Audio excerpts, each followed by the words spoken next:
qui s'appelle Joe, il me semble. Ce sont des petites pieuvres que nous avons eues en néonate. Bon, je vous ferai une vidéo sur ma grossesse, la maternité, etc. si ça vous intéresse. Mais ces petites pieuvres, elles sont tricotées par une association qui les donne dans les hôpitaux pour que les enfants puissent se détendre. C'est ce qu'ils ont constaté, c'est-à-dire qu'en donnant une petite pieuvre à un bébé, en le mettant dans sa couveuse, ou voilà, et bien ils auront constaté que les bébés avaient tendance à se calmer. Et ils avaient tendance également à moins tirer sur leur sonde ou sur leur tuyau. Parce que c'est vrai que moi, mon fils par exemple, il a arraché sa sonde au moins 4 ou 5 fois. C'est vrai qu'avec ça, il a tendance à plutôt s'accrocher, attraper par accident, hein, il est trop petit, les petits membres, et puis les tirer. Donc c'est vrai que c'est plutôt pas mal. Et donc en partant, en quittant la néonate, ils ont pu les emporter avec eux. Donc on les gardera précieusement pour eux, pour lorsqu'ils grandiront, pour leur raconter cette petite histoire.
lorsque leurs dents, leurs petites dents pousseront.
c'est plutôt économique finalement. Si ma mémoire est bonne, je l'avais commandé sur Amazon. J'en profite pour m'essuyer les doigts à l'aide de ce petit coton lavable de la marque Cheeky Wipes. Cheeky Wipes. Je m'en sers lorsque je change leur couche ou que je veux essuyer leur bouche. En fait, on peut faire beaucoup de choses avec ça. Ce qui est cool, c'est que c'est lavable.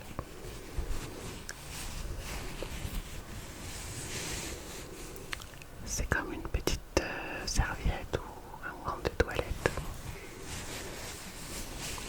Et donc, au moment de changer la couche, je mets du liniment dessus.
physiologique et le nettoyage des yeux.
C'est tout doux.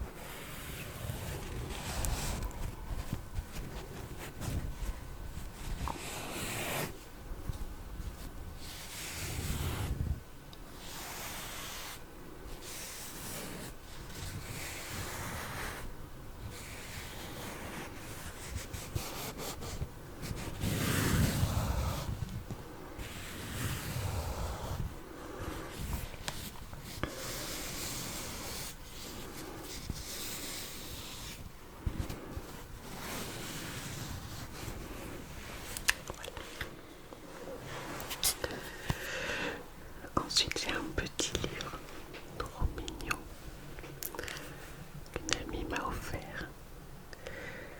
Il s'appelle Valentin le Poulain et on peut mettre son doigt dedans parce que c'est une marionnette.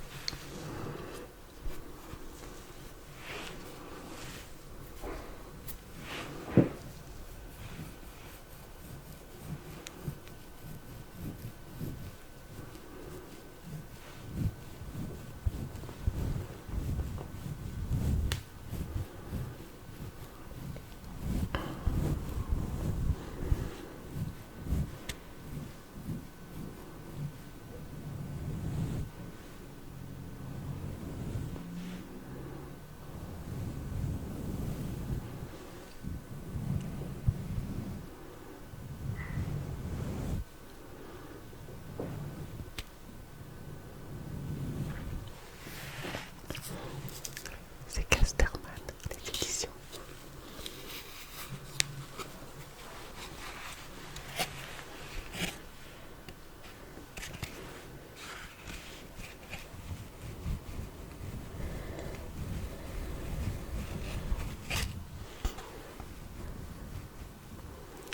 Si vous voulez, je vous raconte l'histoire. C'est le matin, Valentin se réveille dans sa belle écurie et tout content, il hennit.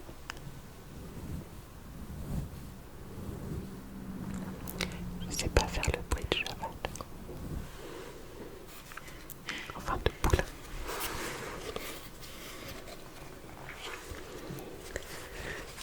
Aujourd'hui, il va faire sa première balade dans les champs. Clop, clop, clop, clop, clop, clop, clop. Il avance fièrement. Clop, clop, clop, clop, clop, clop.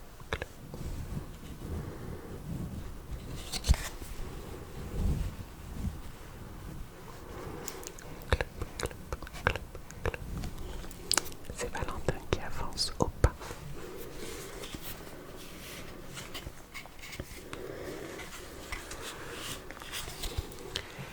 Sa maman lui lave les oreilles et lui frotte le museau.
Ensuite, il y a une étoile de mer. Mais je vais pas la tourner parce qu'elle fait vraiment beaucoup de bruit.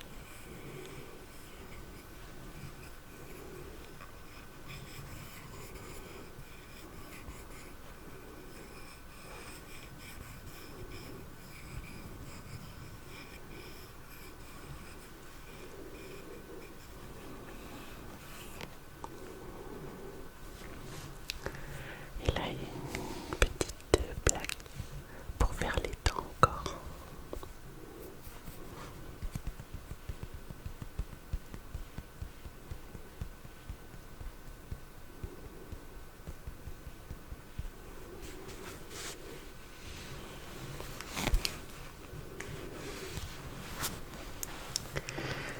Encore une petite patte-lisse derrière avec une zone qui crépite.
Et pour finir, une petite lecture chuchotée. Le rat des villes et le rat des champs.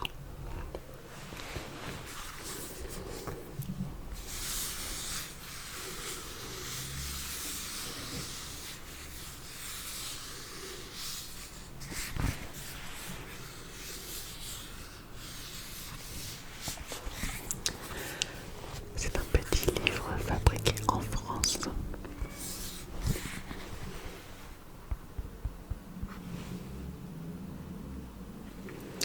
Les histoires de Loulou.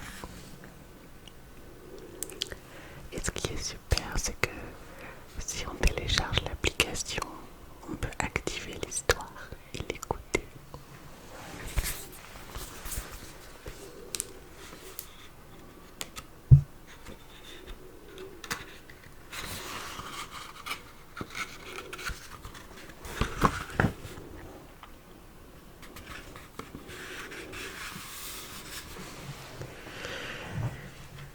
Alors je ne sais pas si je vais lire tous les livres. Vous serez certainement endormi avant. Il était une fois deux petits rats qui étaient cousins. Le premier habitait dans un champ et le second vivait à la ville. Un jour, le rat des villes rend visite à son cousin, le rat des champs. Comme d'habitude à la campagne, il dîne de quelques grains de maïs et une bouchée de châtaigne.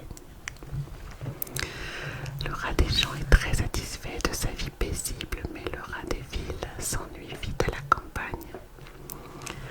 À la fin du repas, le rat des villes propose: tu devrais m'accompagner en ville. Quand tu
rat se met à sauter, comme si un tremblement de terre secouait la maison.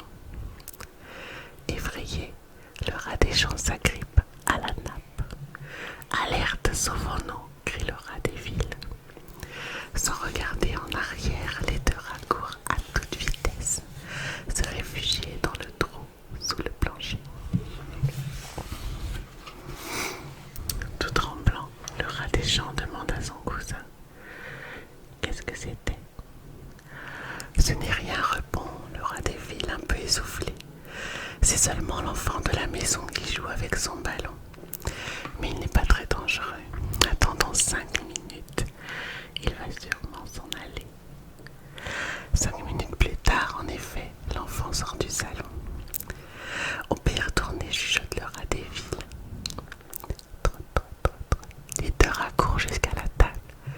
Gratte, gratte, gratte, gratte, gratte, gratte, gratte, gratte, gratte, gratte. Ils grimpent le long de la nappe. Ils se retrouvent une nouvelle fois au milieu des plats. Ouf, ouf, ouf, ouf, ouf. Le gros morceau de fromage est toujours là. Impatient, le rat des champs l'attrape avec ses petites pattes. Il ferme les yeux pour en respirer la bonne odeur et ouvre grand la bouche. Mais avant qu'il ait pu goûter le fromage, ouaf, ouaf, un cri terrible retentit. Le rat des champs se penche et voit sous la table un gigantesque animal. Alerte, sauvons-nous, crie à nouveau le rat des villes. Et sous, les deux rats descendent de la table et courent se réfugier dans le trou sous le plancher. Le rat des champs commence à se demander si la vie en ville est vraiment faite pour lui.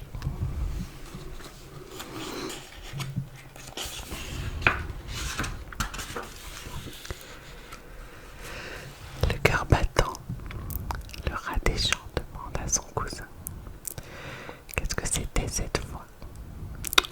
Oh, ce n'est rien, répond le rat des villes en s'essuyant le visage.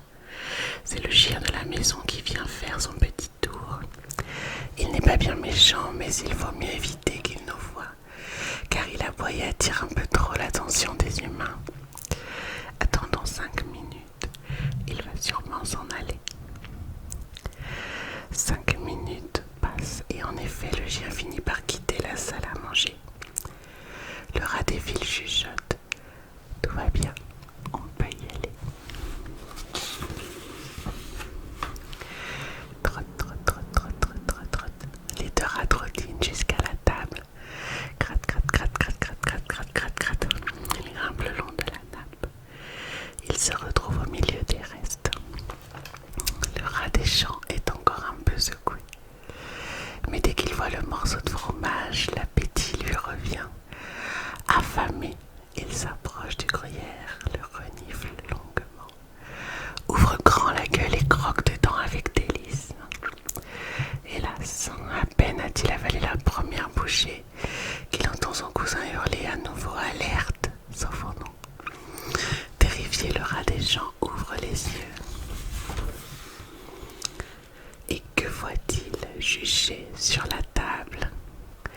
Une énorme créature aux yeux jaunes et aux griffes pointues qui s'approche d'eux comme un fauve. Cette fois, le pauvre rat des champs est paralysé de peur, si bien que son cousin doit le traîner jusqu'au trou sous le plancher. Là, tout pâle, le rat des champs demande au rat des villes: et cette fois, qu'est-ce que c'était? Ce n'est rien, c'est le chat de la maison.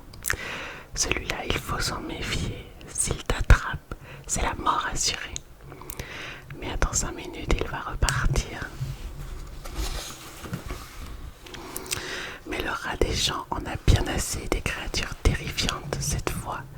Même l'idée de manger le morceau de fromage ne lui fait plus envie. Y retourner pourrait être obligé. Pour être obligé de me sauver à la première bouchée, s'exclame-t-il. Non merci. Je préfère rentrer chez moi là-bas. Je n'ai peut-être pas de quoi faire des festins, mais au moins, je peux manger tranquille sans être dérangé toutes les 5 minutes. Adieu. Sur ce, le rat des champs repart chez lui, bien décidé à ne jamais remettre les pieds en ville.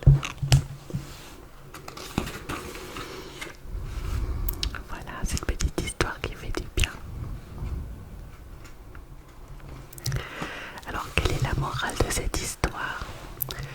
Cette fable nous enseigne que pour trouver son chemin, il faut faire ses propres expériences et décider des valeurs et du mode de vie qui correspondent à notre caractère, quitte à renoncer à certains plaisirs.